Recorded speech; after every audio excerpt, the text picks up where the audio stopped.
Every night, you do it without thinking. You turn a key, hear a click, and walk away certain that a piece of shaped metal the size of a fingernail is keeping every stranger in the world out of your home. You have never taken it apart.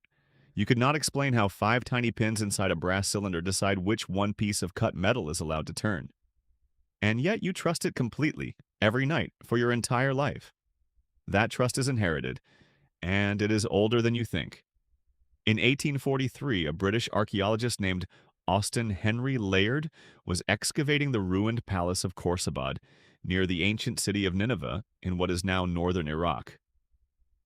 Buried in the wreckage, he found a device carved from wood, a sliding bolt, a row of holes, and a set of loose pins that dropped into place by gravity alone. It was a lock. It was roughly 4,000 years old, and the principle inside it, pins falling into matching holes to block a bolt from moving, is the exact same idea sitting inside your front door right now. Once you see how that one idea evolved across 4 millennia, you will not look at your own front door the same way again, because the thing a lock protects was never really the object behind it. The Khorsabad lock worked in a specific, almost elegant way. A wooden bolt slid horizontally through a wooden staple to hold a door shut. Above the bolt sat a row of vertical pins, each one dropping under its own weight, into a hole drilled straight through it, wedging it in place. To open the door, you needed a wooden key, often close to 20 inches long, studded with wooden pegs arranged in the exact same pattern as the pins above. Slide the key in, lift every single pin at once, and the bolt slides free. Miss even one pin, and nothing moves at all. Archaeologists believe a nearly identical design was independently developed in ancient Egypt around the same period, which is why this mechanism is still sometimes called the Egyptian lock, even though the best preserved surviving example was pulled out of the ground in Iraq. Before this device existed, security had a human face. It meant a guard posted at a doorway or a family member sleeping across a threshold. The Khorsabad lock replaced a person with a mechanism. For the first time in recorded history, an inanimate object, not a body, not a witness, was given the authority to decide who could pass through a door and who could not. But wood rots, wooden keys snap, and a civilization built on conquest, taxation, and long-distance trade needed a way to protect gold and grain that would not fail in a house fire or rot in a damp cellar. That problem got solved almost 2,000 years later in Rome. By around the 1st century AD, Roman metalworkers had rebuilt the lock entirely out of iron and bronze. They introduced what is now called the warded lock, a mechanism using fixed metal obstructions, or wards, positioned inside the keyhole so that only a key cut with the matching notches could slide past them and rotate. It was a real mechanical advance. But the more revealing shift was social, not mechanical. Roman keys got small enough to wear. Archaeologists across the former Roman Empire have recovered hundreds of what are now called Roman key rings, literal finger rings with a small working key built directly into the band. Only wealthy Romans owned these because only wealthy Romans owned anything worth locking away. Jewelry chests, spice caskets, strong boxes of minted coin. Wearing your key openly on your hand, in public, was not just convenient. It was a signal, broadcast silently to every person you passed, that you possessed something valuable enough to require protecting. For the first time, a lock stopped being just a barrier. It became a status symbol. The idea that what you choose to lock away says something about who you are and what you have took root in Rome. And it never really left.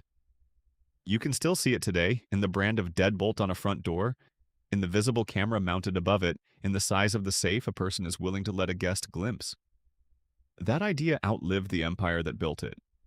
It traveled through the medieval workshops of Nuremberg, where locksmiths became prestige artisans crafting increasingly ornate iron mechanisms for merchants and nobility who wanted their wealth advertised as much as it was protected.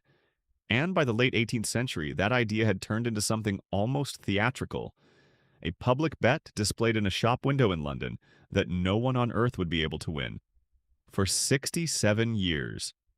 In 1784, a London locksmith named Joseph Bramah placed one of his locks in the window of his shop on Piccadilly, alongside a sign.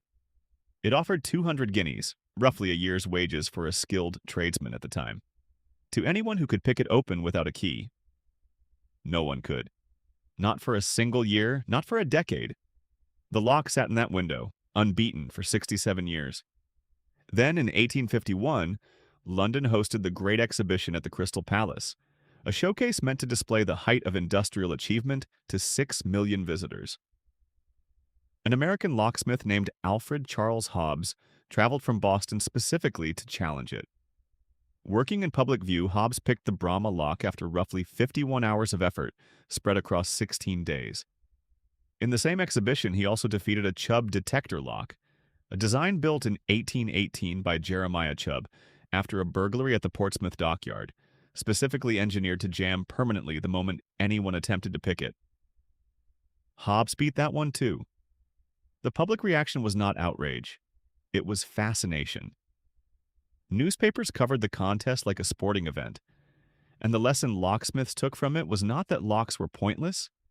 It was that no mechanical barrier is truly unbeatable, only harder or easier to defeat, and that the real value of a lock had always been about raising the cost of entry, not making entry impossible. That lesson landed directly in the workshop of an American inventor named Linus Yale Sr. In 1848, Yale patented a pin tumbler lock that revived the ancient Egyptian and Assyrian principle from 4,000 years earlier, but rebuilt it in precision machined metal. His son, Linus Yale Jr., refined the design further and in 1861 patented the small, cylindrical, interchangeable key pin tumbler lock that is still the basic architecture of the lock in your own front door today.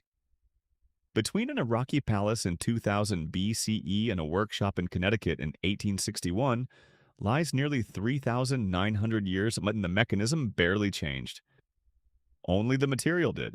But here's where the story stops being about mechanisms at all. In 1972, an architect named Oscar Newman published a study called Defensible Space, analyzing crime patterns across public housing developments in New York City. His data showed something locksmiths had already sensed for centuries without proving it. Visible security measures reduced crime disproportionately to their actual physical strength. A cheap visible lock deterred more casual intrusion than an expensive hidden one, because most people deciding whether to break in were never weighing the true difficulty of the mechanism. They were reading a signal. Modern locksport research backs this up in an almost uncomfortable way. Security researchers, including the American locksmith and author Mark Weber Tobias, have demonstrated that a large share of standard pin tumbler locks, the same design patented in 1861, can be picked by a trained person in under 60 seconds using tools that cost less than $5. The lock on your door right now is very likely one of them, and yet break-ins by lockpicking are rare. Most burglars, studies of convicted offenders in the UK and US have found, prefer broken windows and unlocked doors because skilled lockpicking takes practice most criminals never bother to acquire. The lock was never really stopping a determined expert. It was stopping a distracted stranger from trying the handle, which means the object you trust every night was never actually a wall. A wall is absolute. A lock is a message dressed up as a mechanism. A message that says this space belongs to someone, and that someone has decided you are not invited in. The pins are almost incidental. What survived unbroken from a wooden bolt in Khorsabad to the cylinder in your pocket is not a piece of technology. It is a 4,000-year-old agreement between strangers that a small, deliberate barrier, however easy it might be to defeat, is enough to make most people simply choose not to try. Every time you hear that click at night, you are not hearing metal fall into place. You are hearing the oldest social contract humans ever built, still holding, one door at a time.